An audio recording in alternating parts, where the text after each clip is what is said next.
ਅਗਲੀ ਗੱਲ ਕਰਦੇ ਹਾਂ ਵੀ ਆਈਸ ਦੇ EMPLOYEE ਦੇ ਨਾਲ ਜੁੜੀ ਹੋਈ ਆ। ਬਲੂਮਿੰਗਟਨ ਤੋਂ ਇਹ ਖਬਰ ਆ ਰਹੀ ਹੈ ਮਿਨੇਸੋਟਾ ਚੋਂ ਦਰਜਨ ਤੋਂ ਵੱਧ ਜਿਹੜੇ ਬੰਦੇ ਆ ਉਹ ਗ੍ਰਿਫਤਾਰ ਕੀਤੇ ਗਏ ਆ। ਛੋਟੀ ਉਮਰ ਦੇ ਨਾਬਾਲਗ ਜਿਹੜੇ ਬੱਚਿਆਂ ਨੂੰ ਸੋਲਿਸਿਟ ਕਰ ਰਹੇ ਸੀਗੇ ਸੈਕਸ ਦੇ ਲਈ। ਉਹਨਾਂ ਦੇ ਵਿੱਚ ਇੱਕ ਆਈਸ ਦਾ ਜਿਹੜਾ EMPLOYEE ਆ ਉਹ ਵੀ ਸ਼ਾਮਲ ਸੀ। 16 ਜਾਣੇ ਕੁੱਲ ਗ੍ਰਿਫਤਾਰ ਕੀਤੇ ਗਏ, ਉਹਨਾਂ ਦੇ ਵਿੱਚੋਂ ਇੱਕ ਆਈਸ EMPLOYEE ਵੀ ਦੱਸਿਆ ਗਿਆ ਹੈ। ਉੱਥੋਂ ਦੀ local police Bloomington police chief Booker Hodges ਉਹਨਾਂ ਨੇ ਜਿਹੜੀ ਉਹ ਜਾਣਕਾਰੀ ਦਿੱਤੀ ਆ। 5 ਨਵੰਬਰ ਨੂੰ 3 ਦਿਨਾਂ ਦਾ ਜਿਹੜਾ ਸਟਿੰਗ ਆਪਰੇਸ਼ਨ ਆ ਉੱਥੇ ਉਹਨਾਂ ਨੇ ਕੀਤਾ, ਜਿਨ੍ਹਾਂ ਦੇ ਵਿੱਚ ਜਿਹੜੇ ਬਹੁਤ ਸਾਰੇ ਜਿਹੜੇ ਲੋਕ ਆ ਜਿਹੜੇ ਫੜੇ ਗਏ ਆ, ਉਹ 17 ਸਾਲਾਂ ਦੀ ਇੱਕ ਲੜਕੀ ਨੂੰ ਸੈਕਸ ਦੇ ਲਈ ਸੋਲਿਸਿਟ ਜਿਹੜਾ ਉਹ ਕਰ ਰਹੇ ਸੀਗੇ। ਆਪਰੇਸ਼ਨ ਕਰੀਪ ਦੇ ਨਾਮ ਦੇ ਨਾਲ ਉੱਥੇ ਆਪਰੇਸ਼ਨ 3 ਦਿਨਾਂ ਦਾ ਜਿਹੜਾ ਉਹ ਚਲਾਇਆ ਗਿਆ। ਸੋ ਟਵਿਨ ਸਿਟੀਜ਼ ਇਲਾਕੇ ਦੇ ਵਿੱਚ ਹੌਜਿਸ ਨੇ ਜਿਹੜਾ ਦੱਸਿਆ ਵੀ ਬਹੁਤੇ ਇਸ ਦੇ ਵਿੱਚ ਬੰਦੇ ਹੀ ਜਿਹੜੇ ਉਹ ਆਏ ਆ।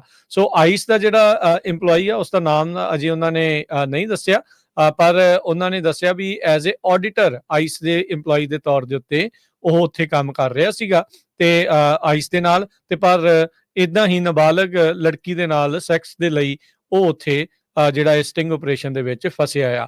ਕਹਿੰਦੇ ਵੀ ਹੁਣ ਇਸ ਦੇ ਉੱਤੇ ਫੈਡਰਲ ਚਾਰजेस ਜਿਹੜੇ ਆ ਉਹ ਲੱਗੇ ਆ। ਜਦ ਉਸ ਨੂੰ ਗ੍ਰਿਫਤਾਰ ਕੀਤਾ ਗਿਆ ਤਾਂ ਤੁਸੀਂ ਦੇਖੋ ਵੀ ਪਾਵਰ ਦਾ ਨਸ਼ਾ ਕਿੱਥੇ ਤੱਕ ਹੁੰਦਾ। ਕਹਿੰਦਾ ਉਹਨਾਂ ਨੂੰ ਕਹਿ ਰਿਹਾ ਸੀ ਆਈ ਐਮ ਆਈਸ ਬॉयਜ਼, ਵੀ ਆਪਣੇ ਜੇ ਦੂਜੇ ਲਾ ਐਨਫੋਰਸਮੈਂਟ ਜਿਹੜੇ ਸਹੀ ਕੰਮ ਕਰ ਰਹੇ ਸੀ, ਅਜਿਹੇ ਜਿਹੜੇ ਕਰੀਪਸ ਨੂੰ ਫੜ ਰਹੇ ਸੀਗੇ, ਉਹਨਾਂ ਨੂੰ ਇਹ ਇੱਕ ਹਿਸਾਬ ਦੇ ਨਾਲ ਕਹਿ ਰਿਹਾ ਸੀ ਵੀ ਮੈਂ ਤਾਂ ਭਾਈ ਆਈਸ ਦਾ ਬੰਦਾ ਤੁਹਾਡੇ ਨਾਲ ਦਾ ਹੀ ਆ ਇੱਕ ਹਿਸਾਬ ਦੇ ਨਾਲ।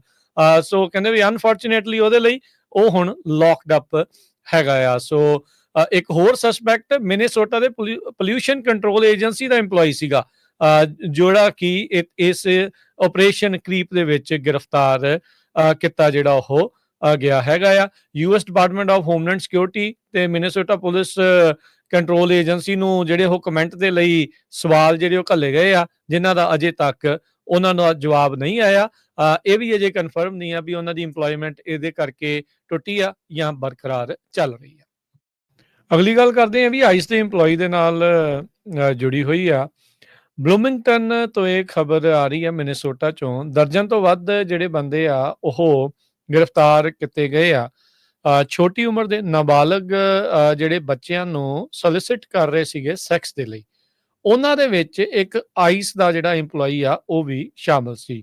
16 ਜਾਣੇ ਕੁੱਲ ਗ੍ਰਿਫਤਾਰ ਕੀਤੇ ਗਏ, ਉਹਨਾਂ ਦੇ ਵਿੱਚੋਂ ਇੱਕ ਆਈਸ EMPLOYEE ਵੀ ਦੱਸਿਆ ਗਿਆ ਹੈ। ਉੱਥੋਂ ਦੀ local police Bloomington police chief Booker Hodges ਉਹਨਾਂ ਨੇ ਜਿਹੜੀ ਉਹ ਜਾਣਕਾਰੀ ਦਿੱਤੀ ਆ।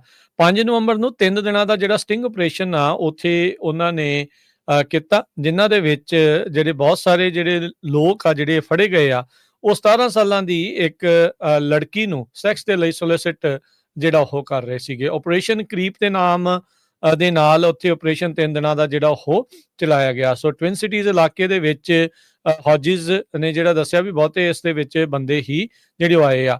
ਸੋ ਆਈਸ ਦਾ ਜਿਹੜਾ EMPLOYEE ਆ ਉਸ ਦਾ ਨਾਮ ਅਜੇ ਉਹਨਾਂ ਨੇ ਨਹੀਂ ਦੱਸਿਆ, ਪਰ ਉਹਨਾਂ ਨੇ ਦੱਸਿਆ ਵੀ ਐਜ਼ ਏ ਆਡੀਟਰ ਆਈਸ ਦੇ EMPLOYEE ਦੇ ਤੌਰ ਦੇ ਉੱਤੇ ਉਹ ਉੱਥੇ ਕੰਮ ਕਰ ਰਿਹਾ ਸੀਗਾ ਤੇ ਆਈਸ ਦੇ ਨਾਲ, ਤੇ ਪਰ ਇਦਾਂ ਹੀ ਨਾਬਾਲਗ ਲੜਕੀ ਦੇ ਨਾਲ ਸੈਕਸ ਦੇ ਲਈ ਉਹ ਉੱਥੇ ਜਿਹੜਾ ਇਹ ਸਟਿੰਗ ਆਪਰੇਸ਼ਨ ਦੇ ਵਿੱਚ ਫਸਿਆ ਆ। ਕਹਿੰਦੇ ਵੀ ਹੁਣ ਇਸ ਦੇ ਉੱਤੇ ਫੈਡਰਲ ਚਾਰजेस ਜਿਹੜੇ ਆ ਉਹ ਲੱਗੇ ਆ।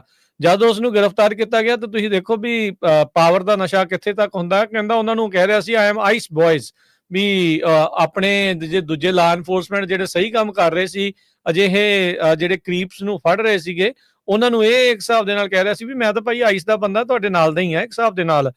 ਸੋ ਕਹਿੰਦੇ ਵੀ ਅਨਫੋਰਚੂਨੇਟਲੀ ਉਹਦੇ ਲਈ ਉਹ ਹੁਣ ਲੌਕਡ ਅਪ ਹੈਗਾ ਆ। ਸੋ ਇੱਕ ਹੋਰ ਸਸਪੈਕਟ ਮਿਨੇਸੋਟਾ ਦੇ ਪੋਲਿਊਸ਼ਨ ਕੰਟਰੋਲ ਏਜੰਸੀ ਦਾ EMPLOYEE ਸੀਗਾ, ਜਿਹੜਾ ਕਿ ਇਸ ਆਪਰੇਸ਼ਨ ਕਰੀਪ ਦੇ ਵਿੱਚ ਗ੍ਰਿਫਤਾਰ ਕੀਤਾ ਜਿਹੜਾ ਉਹ ਗਿਆ ਹੈਗਾ ਆ। US department of homeland security ਤੇ ਮਿਨੇਸੋਟਾ ਪੁਲਿਸ ਕੰਟਰੋਲ ਏਜੰਸੀ ਨੂੰ ਜਿਹੜੇ ਉਹ ਕਮੈਂਟ ਦੇ ਲਈ ਸਵਾਲ ਜਿਹੜੇ ਉਹ ਘੱਲੇ ਗਏ ਆ, ਜਿਨ੍ਹਾਂ ਦਾ ਅਜੇ ਤੱਕ ਉਹਨਾਂ ਨੂੰ ਜਵਾਬ ਨਹੀਂ ਆਇਆ। ਇਹ ਵੀ ਅਜੇ ਕਨਫਰਮ ਨਹੀਂ ਆ ਵੀ ਉਹਨਾਂ ਦੀ ਇੰਪਲੋਇਮੈਂਟ ਇਹਦੇ ਕਰਕੇ ਟੁੱਟੀ ਆ ਜਾਂ ਬਰਕਰਾਰ ਚੱਲ ਰਹੀ ਆ।